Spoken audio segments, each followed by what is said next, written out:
Tarachand classes. आज की video में बात करेंगे लोकतंत्र में प्रतिनिधित्व के सिद्धांत। एक इम्पॉर्टेंट टॉपिक है, हमारे एग्ज़ाम में कई बार आता है। ठीक है, सिद्धांत तो नहीं पूछे जाते ज़्यादातर, लेकिन पॉइंट्स पूछ ले जाते हैं कि लोकतंत्र का प्रतिक्रियावादी सिद्धांत क्या है, रूढ़िवादी सिद्धांत क्या है। ये चीज़ ज़्यादा पूछी जाती है, तो ज़रूर इसको अच्छे से प्रिपेयर करें। ठीक है, ये सब प्रतिनिधित्व के रूप हैं लोकतंत्र के। इसमें मेन बात होती है कि जनता के प्रति ये सारे जो सिद्धांत हैं किस प्रकार उत्तरदायित्व हैं। ठीक है, तो चलिए इसको एक एक करके पढ़ लेते हैं। पहला है प्रतिक्रियावादी प्रतिनिधित्व सिद्धांत। ये सिद्धांत मानता है कि प्रतिनिधित्व केवल शासक वर्ग का अधिकार है, यानी कि इसमें बताया गया है जो पहले से शासक चलता आ रहा है उसी में से ही नेता चुने जाएंगे, कोई अलग से नहीं। ठीक है, और सामान्य जनता शासन की योग्यता नहीं रखती है, यानी कि जो पहले से चलता आ रहा है। ठीक है, राजशाही शासन व्यवस्था, ये उसका समर्थन कर रहे हैं, आम जनता का नहीं, कि आम जनता का कोई व्यक्ति इसके अंदर नहीं आ सकता है। ठीक है, प्रतिक्रियावादी विचारधारा लोकतंत्र के आधुनिक स्वरूप को चुनौती देती है और पुरानी सामंती या अभिजातीय शासन प्रणाली को पुनः स्थापित करना चाहती है।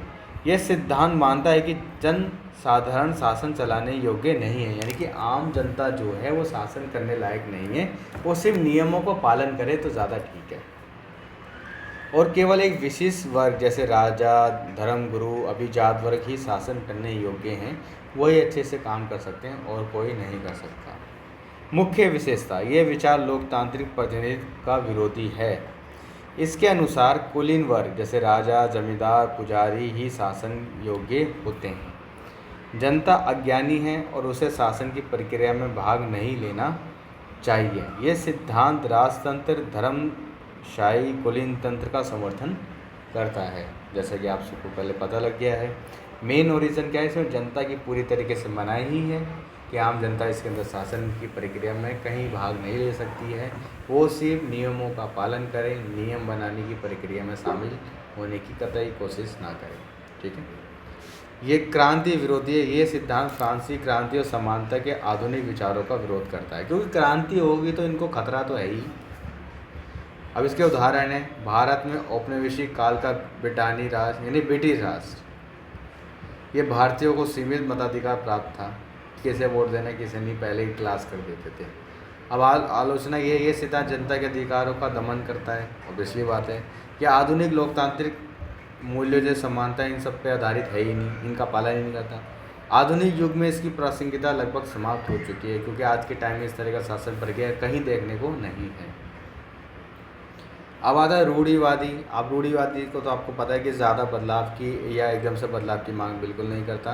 पुरानी व्यवस्था मांग को बना रहे उसकी तो ये समर्थन करता है, लेकिन धीरे धीरे बदलाव का भी ये समर्थन करता है, लेकिन तुरंत अगर राजनीतिक व्यवस्था में बदलाव होगा उसका ये समर्थन नहीं करता। ठीक है, लेकिन एक बार पढ़ लो, अच्छे समझ आएगा।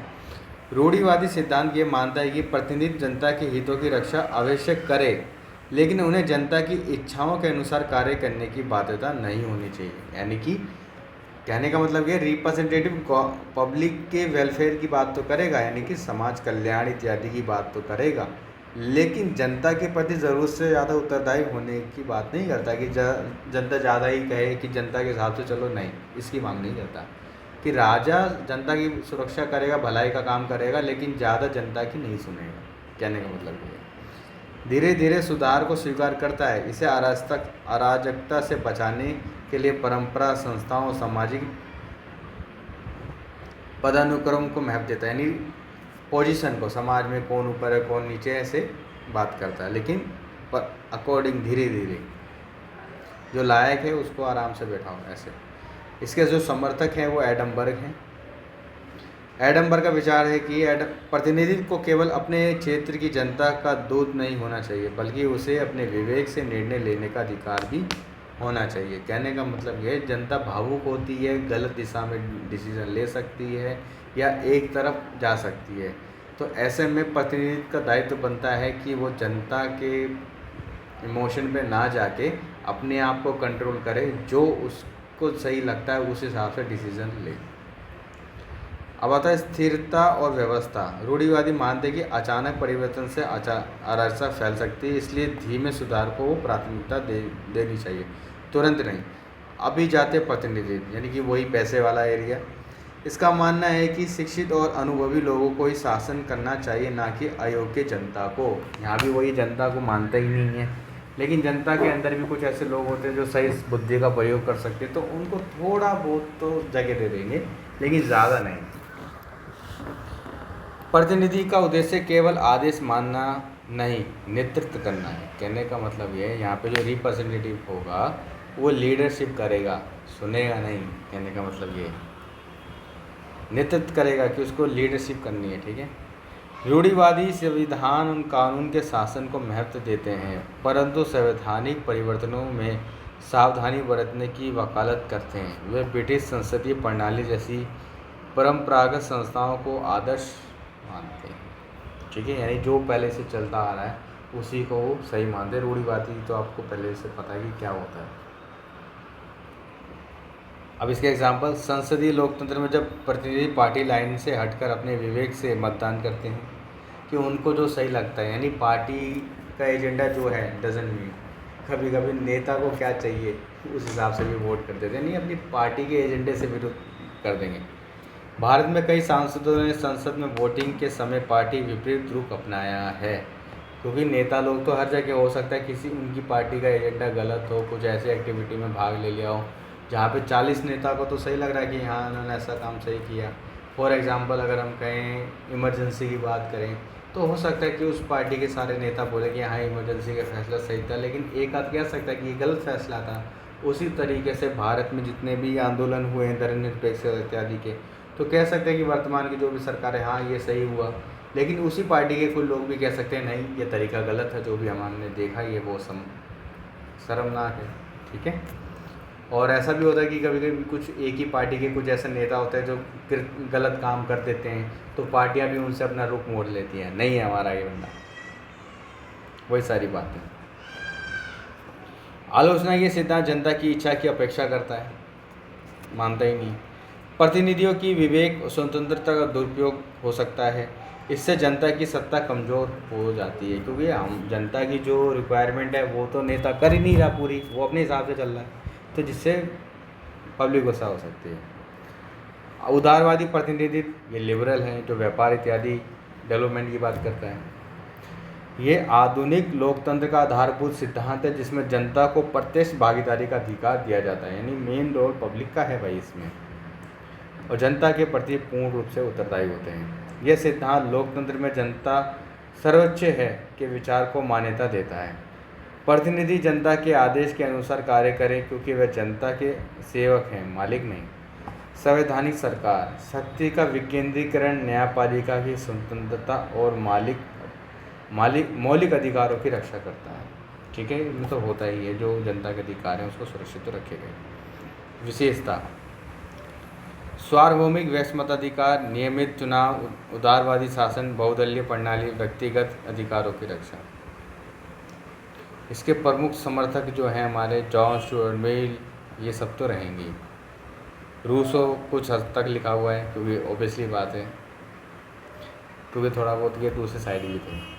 इसके एग्जाम्पल हैं हमारे भारत में अमेरिका, ब्रिटेन, यहाँ ये प्रचलित है। लोकसभा विधानसभा चुनावों के जरिए जनता अपने प्रतिनिधियों को चुनती है।